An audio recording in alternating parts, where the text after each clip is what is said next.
ఏ అర్హత లేకున్నా అలవాటులో భాగంగా రాష్ట్ర ముఖ్యమంత్రి అనే విషయాన్ని కూడా మర్చిపోయి రేవంత్ రెడ్డి గారు తానే ప్రత్యక్షంగా ఏదో దేశాన్ని ఉద్ధరిస్తున్నట్టుగా నేనే ఉద్యమములకు దిగుతున్నా, దాడులను ప్రేరేపించే విధంగా తాను ఏదైతే ఆలోచన చేసి ఈరోజు ప్రజలకు అదే మాదిరిగా మీడియా సోదరులకు సైతం ఇబ్బందులు కలిగే విధంగా, దాడులను ప్రేరేపించే విధంగా తాను పూనుకున్నటువంటి ధర్నా కార్యక్రమం కారణంగా ఈరోజు రాష్ట్రమంతా కూడా అల్లకల్లోలంగా మారిపోయింది. ఒక పక్క రాజ్యాంగాన్ని చేతిలో పట్టుకొని ఊరేగేటువంటి రాహుల్ గాంధీ ఎంత అవివేకంతో ఉన్నాడో అదే పద్ధతిలో రాష్ట్ర ముఖ్యమంత్రి కూడా ఈరోజు ఆ పద్ధతిని అవలంబించి లిజెండ్ యూట్యూబ్ ఛానల్కు సంబంధించి ఆ రిపోర్టర్కు దెబ్బ తాకింది అంటే ఎవరు కొట్టిండ్రు, ఎవరని తేల్చాలి. ఈ దుస్థితికి కారణం ముమ్మాటికి కాంగ్రెస్ పార్టీ అని చెప్పక తప్పదు. ఢిల్లీ స్థాయిలో కూడా ప్రధాన ప్రతిపక్ష పార్టీగా ఉంటున్నటువంటి విపక్షాలన్నీ కూడా విఫలమైనటువంటి కారణంగా వచ్చినటువంటి సమస్యలపైన కొంతమంది యువకులు, విద్యార్థులు జంతర్ మంతర్ దగ్గర కేంద్ర ప్రభుత్వము ప్రజాస్వామ్యాన్ని గౌరవించి వారు చేస్తున్నటువంటి నిరసనలను అడ్డుకోకుండా ప్రజాస్వామ్యాన్ని కాపాడే ప్రయత్నం చేస్తున్న తరుణంలో ఢిల్లీలో కూడా ఇదే విషయాన్ని ప్రజలు చర్చిస్తూ ఉన్నారు.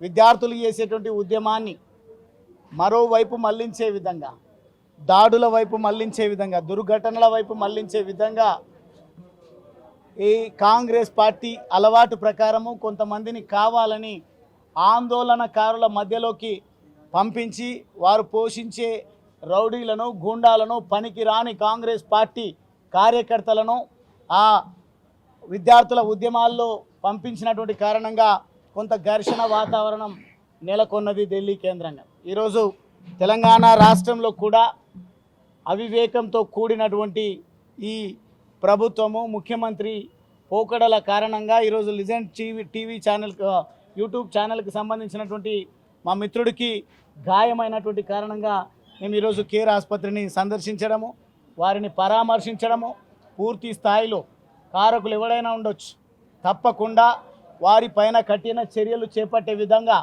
మేము ప్రభుత్వాన్ని డిమాండ్ చేస్తాం. ఆ కుటుంబాన్ని కాంగ్రెస్ పార్టీ ఇచ్చిన హామీలను మరిచి ప్రజలను తప్పుదో పట్టించే విధంగా ఇటువంటి నిరసన కార్యక్రమాలకు రూపకల్పన చేసిన విధంగా కాకుండా ఈరోజు మా రిపోర్టర్కి ఏదైతే గాయం అయ్యిందో ఆ రిపోర్టర్ను ఆదుకుంటాం. కావాల్సినటువంటి తనకు జరిగినటువంటి ఇబ్బంది నుంచి బయటపడేసే విధంగా, గాయాన్ని అయితే మనం వెనక్కి తీసుకురాలేం, కానీ తనకు ఆసుపత్రి అయ్యే ఖర్చులన్నీ కూడా భారతీయ జనతా పార్టీ భరిస్తుంది. వారి కుటుంబానికి కూడా అండగా ఉంటుంది. భవిష్యత్తులో యువ జర్నలిస్ట్ సోదరులకు ఎక్కడ ఇటువంటి సంఘటనలు పునరావృతం కాకుండా సోదరులకు వెంట ఉంటాం.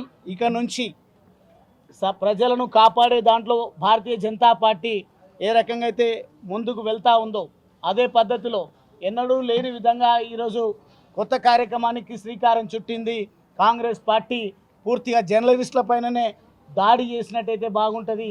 ఈ కెమెరాలన్నీ ఆగిపోతాయి, మా దుర్మార్గాలన్నీ కూడా మేము ఆడిందే ఆటగా పాడిందే పాటగా ఉంటుంది అనే ఆలోచనతోన వారు ఏదైతే కుట్ర బండి జర్నలిస్ట్ పైన దాడికి కారణమైనరో ఖచ్చితంగా వారిని శిక్షించే విధంగా భవిష్యత్తులో కార్యాచరణ కూడా చేపడతాం. జర్నలిస్ట్ సోదరులకు పూర్తిగా అండగా ఉంటాం. దయచేసి మీరు కూడా ప్రస్తుతం నెలకొని ఉన్న తెలంగాణ రాష్ట్రంలో పరిస్థితులను చూస్తూ ఉన్నాం. మహిళలకు రక్షణ లేదు, విద్యార్థులకు రక్షణ లేదు, రైతులకు రక్షణ లేదు, జర్నలిస్టులకు రక్షణ లేదు. కాబట్టి ఇటువంటి కార్యక్రమాలన్నింటినీ కూడా మనం గమనిస్తూ మనమంతా ఐక్యతను చాటాల్సినటువంటి అవసరం ఉందని ఈ సందర్భంగా తెలియజేస్తూ మరొకసారి ఆ మిత్రుడు ప్రవీణ్ కుమార్కు జరిగినటువంటి గాయానికి సంబంధించి పూర్తి స్థాయిలో చికిత్స అందించే కార్యక్రమం, బిల్లులు చెల్లించేటువంటి విషయంలో కానీ వారి కుటుంబానికి కూడా తాను ఆసుపత్రి నుండి డిశ్చార్జ్ అయ్యే వరకు ఆ కుటుంబానికి ఏ ఇబ్బందులున్నా మేము ప్రత్యక్షంగా వారికి ఆ కుటుంబాన్ని సందర్శించి వారికి అండగా ఉంటామని ఈ సందర్భంగా నేను తెలియజేస్తాను. Thank you.